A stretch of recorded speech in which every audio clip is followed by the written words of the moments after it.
Welcome to the Automation Car Design Competition. Over 450 entries, 11 categories, and Mr. Regular as a guest judge in his very own special category. The entries will be judged in 2 rounds, the preliminaries and the finals, for each category. The categories span from way back 40s luxury barges all the way to futuristic concept cars. The finals are judged in more detail on a scale from 0 to 10 in the main category and on a scale of 0 to 5 in 4 secondary categories for a maximum score of 30 points in total. At the end, there can only be one to claim victory in the category. Today we shall find out who will win in the 10's Hypercar category. Category H, the Hypercars, and 6 finalists. The first one being right in front of you, Alpina Be. Beautiful looking car. More a GT car than a hypercar, I would say, but anyway, let's get right into it. Judges, your first appearance for today.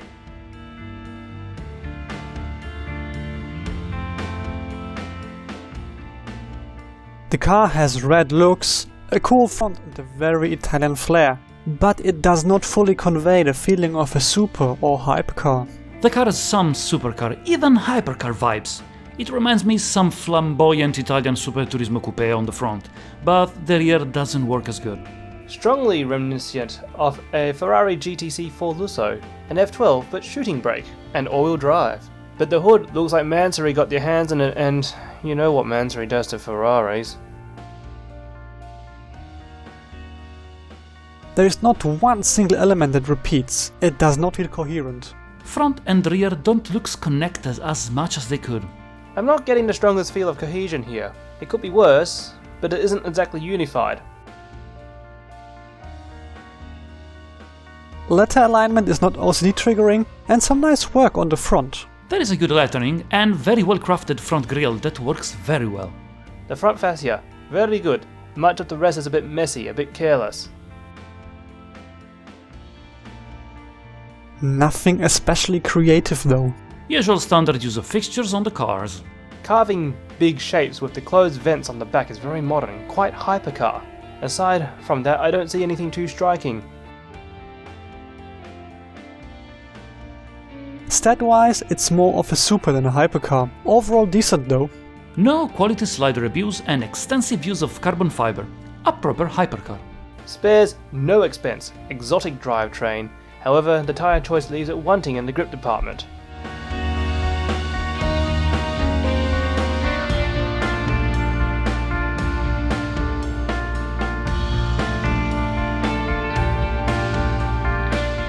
And next up, the familiar face of Dead Puncher Toy 4. Well, no, not that car. He doesn't look like a car.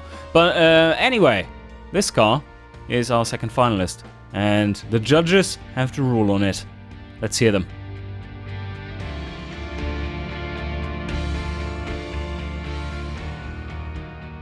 A modern, cool-looking design with no big flaws. Sleek and aggressive front, somewhat elegant rear. The only minor flaw is that gigantic vent on the side.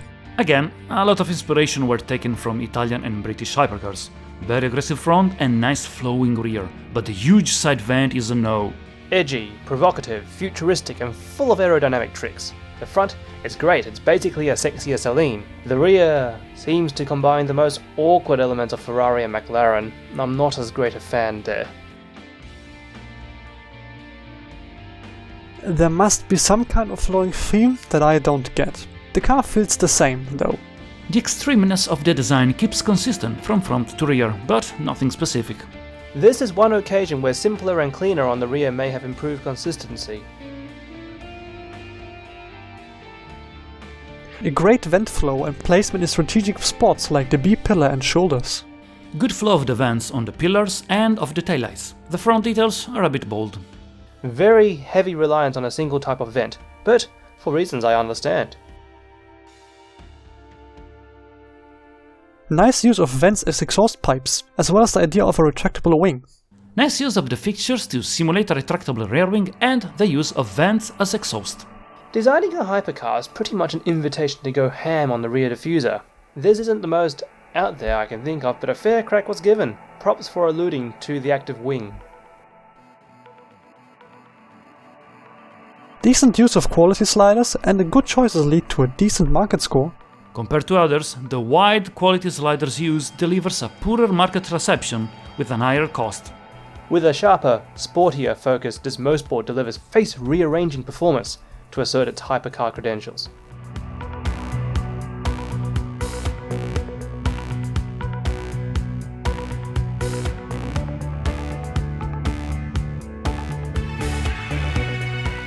Next up, a car with too many fixtures. Yes, especially these things. Yeah, not recommended for a hypercar. That would probably reduce its top speed by, I guess, 20 kilometers an hour. Yeah, something like that. Because they're everywhere. But anyway, it's a cool car. It's like a really cool car.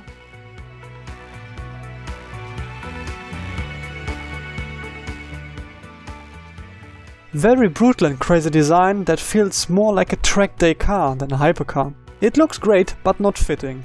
Ooh, this car should have entered the crazy category. It is really, really good looking, but it is not an hypercar. This is a one-make racing challenge car, and the scores reflect this. So, mi console hypercar took the shooting break and created a GTE race car with Rocket Bunny wide body kit. I love it, but it's not what the brief said. Coherent brutal look wherever you look. The extreme look is consistent, but nothing of the rear fascia makes me think of the front and vice versa. Well, the rivets certainly go all the way around the car. Perhaps the taillight array should have been a bit fuller and included some round elements though. A crazy amount of care has been put into the detailing. Not even a single OCD trigger on the lettering. You can easily spot the amount of care put in the rivets placement, in the diffuser and the sode exhaust and vents. Aside from the patience required to place so many rivets, I can't fault the use of the vortex generators and canards. Good idea to use fuel caps and vents to create the illusion of extended fenders. Interesting use of the filler caps as rivets and the black strips as seams for the fender's extension. Micont 7 went to great lengths to sculpt shape to create side exhaust outlets and make the car look generally racy. Nothing too special, big engine with a high performance turbo, but all around the car is not enough for a convincing supercar. A turbo 7-liter V12 engine with less than 100 HP per liter? Are we in the 70s? No real-world hypercar follows this format, despite its performance, which will go to some lengths to explaining why it makes a better muscle premium.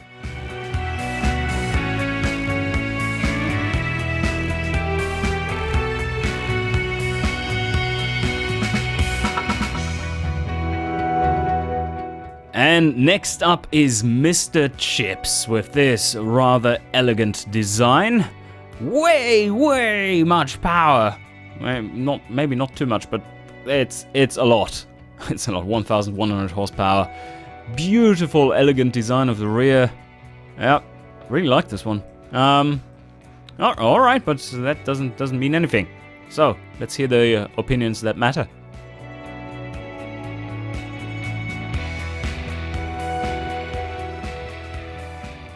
Yes, it feels like a hypercar. Yes, it looks amazing, but it's not special, is it? It lacks something. Just look at the front inside those headlights.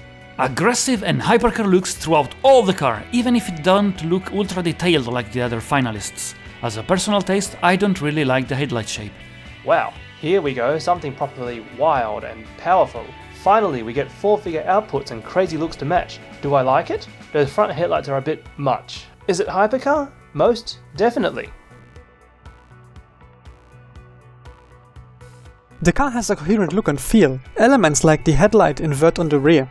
The teardrop shape of the front headlights is somehow present in the rear too.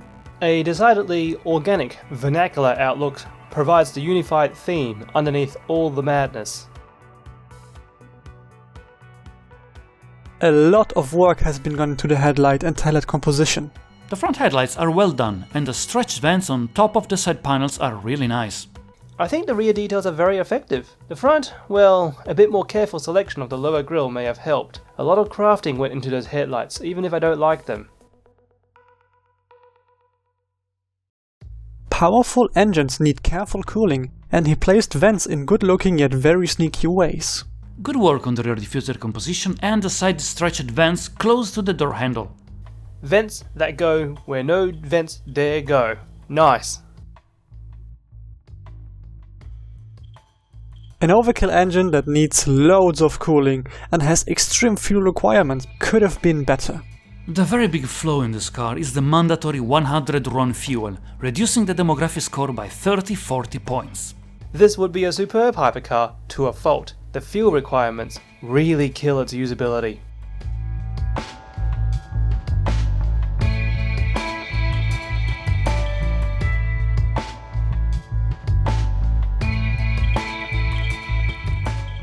And here we have the last car that scored a 7 in the preliminaries, Yak 38.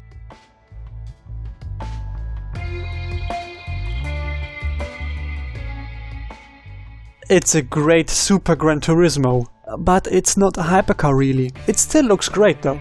It is in the perfect balance between a hypercar and a supercar looks, but it looks the part. I think the front headlights could be a 50% bigger. You know what this reminds me of? A Lexus LFA. You know what the problem with the Lexus LFA was? It underperformed. Still, it's quite sexy, so it's got that going for it. The consistency is just spot on. The light element from the front has been reused in a slightly different fashion on the rear. The use of the same leitmotif front and rear give the car a consistent design. Well done! Front to back, the translation in design language isn't perfect, but the major design elements are mirrored in style. Careful construction of the lamps and front grille, but not exceptional. Oh, the rear diffuser is a masterpiece, and the side vents are very interesting. Intricate construction of fixtures is a staple for this user. I can't help but feel in this case some of it's a bit clashy. Rear diffuser uses an interesting arrangement of fixtures. Front side vents also shows interesting use of very few fixtures. The rear diffuser fixture arrangement is really good, like the use of the bonnet scoop for the side vent. Creativity here is expressed mainly in shape forming, something Yak 38 excels at. An underwhelming and knocking engine, and chassis choices worthy of a supercar. Aluminium chassis and Viet engine seems more a supercar than a hypercar. The engine knock has been mentioned in the preliminaries. Even without this, the performance is probably still shooting below hypercar.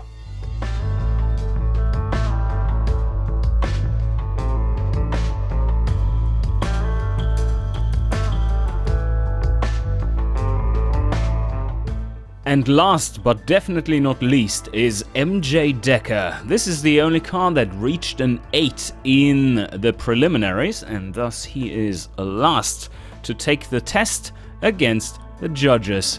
Just gotta love those lines and that butt. Oh yes, really nice. But yeah, judges, does this one hold up against the other finalists now that you have seen them all?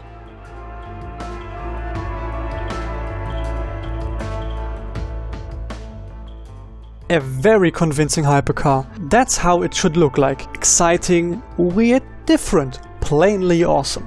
A proper hypercar looks. The rear fixture complex is awesome, but the front in comparison looks plain. Interesting side vents.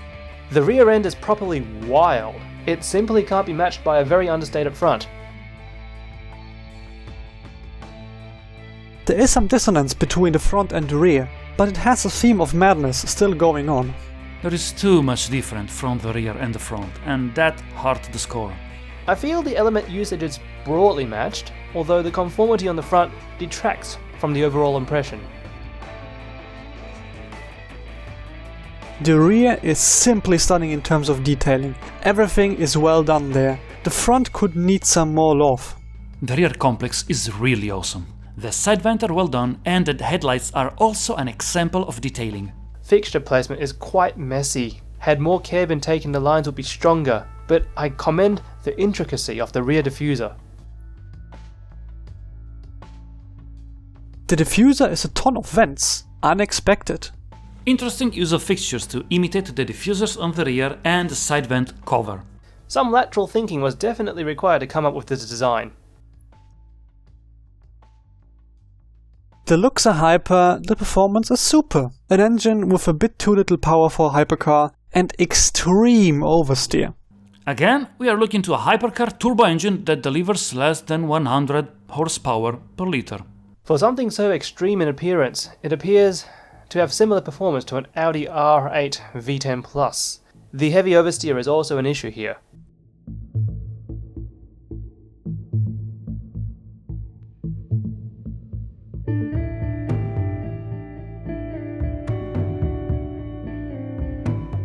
And what a final round this was, so damn close. We do have a winner, and that is Mr. Chips, just inching it out over both Dead Puncher Toy 4 and Yak 38, sharing second place. And in fourth we have MJ Decker, and fifth place goes to Mycon P7. A big congratulations to Mr. Chips finally getting his first win after being in a lot of finals. I hope you enjoyed, and see you guys next time.